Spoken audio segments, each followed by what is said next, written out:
What's up, guys? We're back. A little late. No excuses. I don't have any excuses. But I do wanted to just get on here a little bit, kind of give you a little bit of what I throw, kind of what I give the fish to look at. I'm pretty basic, to be honest with you. I don't get too technical. I don't try to go too crazy. So yeah, I just keep it basic. I'm kind of adventuring a little bit with the spinnerbaits. I don't throw spinnerbait much, but kind of adventuring off of those a little bit. We'll talk more about that in a little while. But thanks for tuning in again. It's nice to have you. I hope you can see me. Let me kind of adjust things a little bit here. I think you can probably get a little better look now. That's probably a little better. I can adjust down to the table in a minute. You can see what I got down here. But yeah, so this weekend we have a tournament coming up. Actually, it's Crooked Lake. I know the boat ramp's off Keene Road. I don't remember exactly like where it's at and stuff. I've only fished there maybe I think once, maybe twice. I don't remember, but it's pretty cool place from what I can remember. I think I did all right there. The last time we were there, I think I did okay. I have to go back and try to find that. If I can find it, I'll throw it in here, but So yeah, so let's get into it. So today we're going to talk about a few things that I throw. I like to throw a Texas rig. Really basic, real easy. You just get you can get you anything. You can get you a speed tail. You can get you a ribbon tail worm. You could Texas rig a frog. A rubber frog or a plastic frog.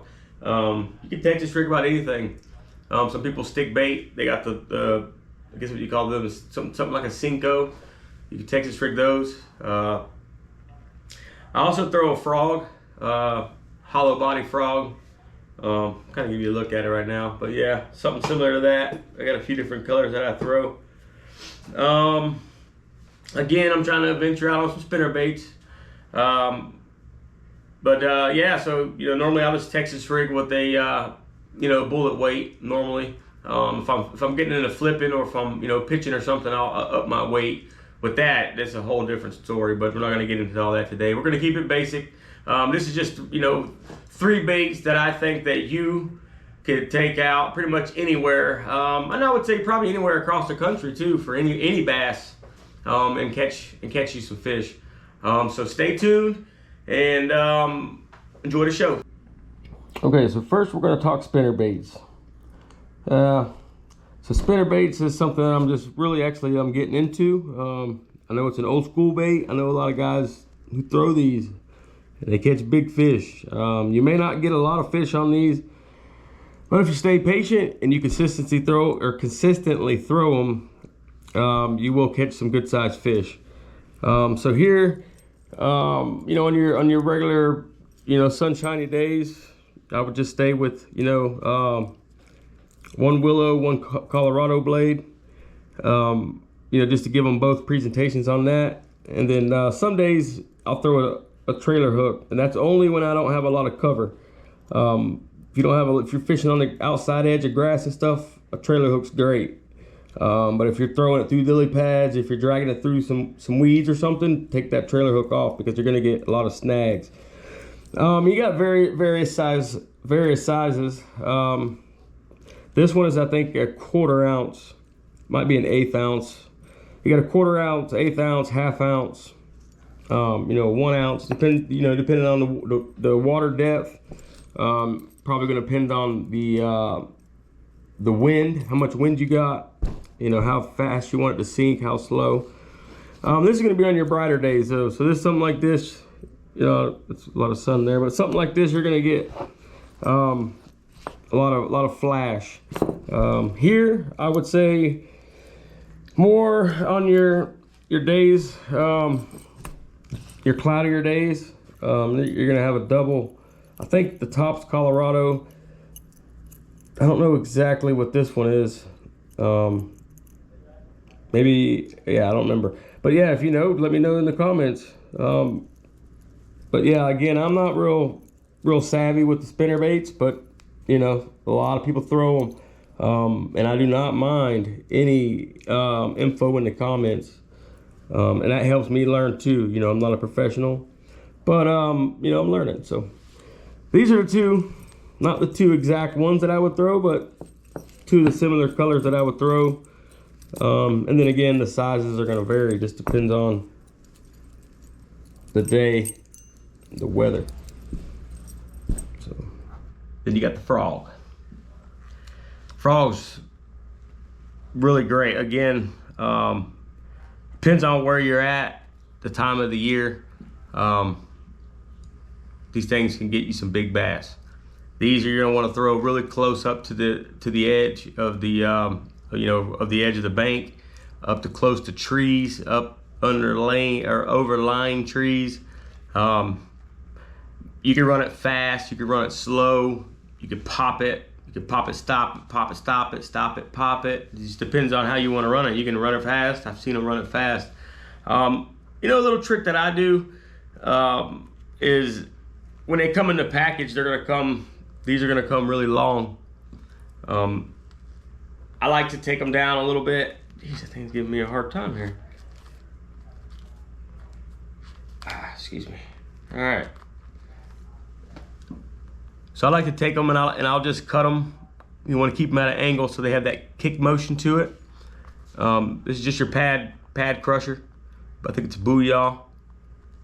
Great frog. Sometimes you get a little bit of water in there, you just got to squeeze it out. I like to take it, I'll bend my hooks out a little bit too. I don't know if you can see these. Let me see. Yeah, so I'll take my hook and I'll just take a pair of pliers and I'll bend that out a little bit just to give it a back angle so it could drive up into the fish a little better, usually in the top of the mouth, sometimes in the tongue. But when they eat this, they eat it.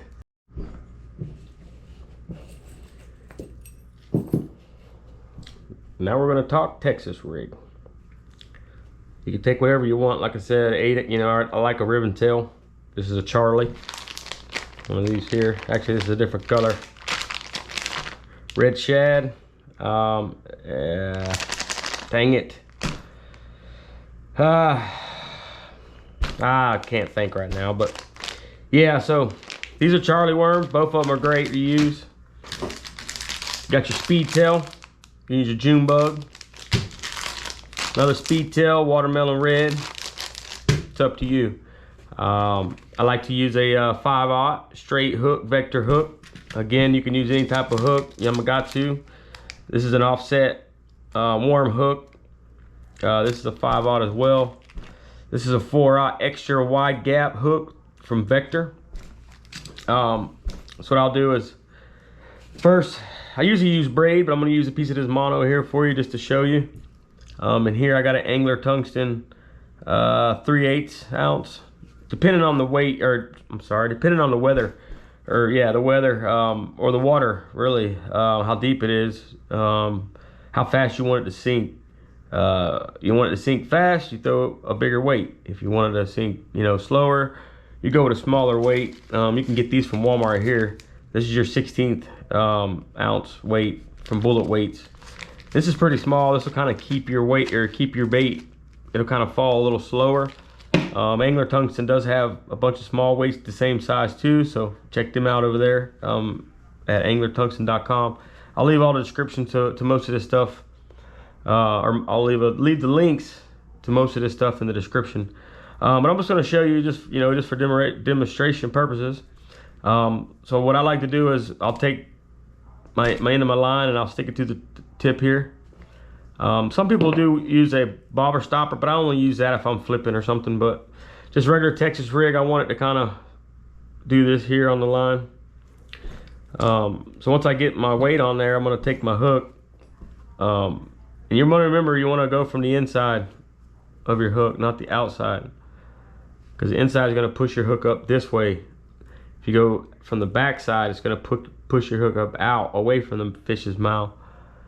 And I'll kind of show you that too here in a second. So I just, basic knot, nothing special. Oops, excuse me. Go around a few times. Once it's around, I'll take this, stick it back through the loop, keep my thumb in this hole here, touch my thumb and my pointer finger, push it back around. I'll kind of get it wet, and then I'll cinch it down. It's probably not going to be the tightest or the greatest. Again, I'm just kind of showing you some basics. Then I'll take my Danco scissors here and cut that little tag end off. And this is what you got. You're going to have something like this.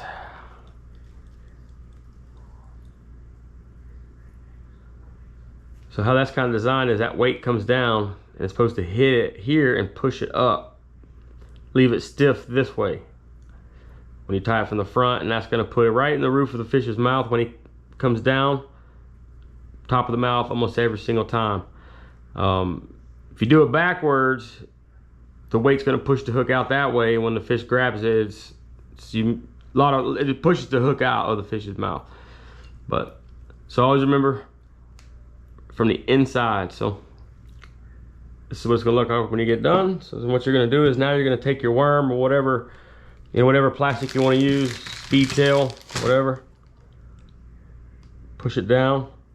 I like to look at the ridges, 1, 2, 3, 4, 5. So usually when it starts to bend, about the third one down or so, or third ridge down, depending on how much you want. I like a lot of play in it, so go here. Once you get it in, you want to spin the hook, kind of bend the worm up a little bit, push it in and slide it.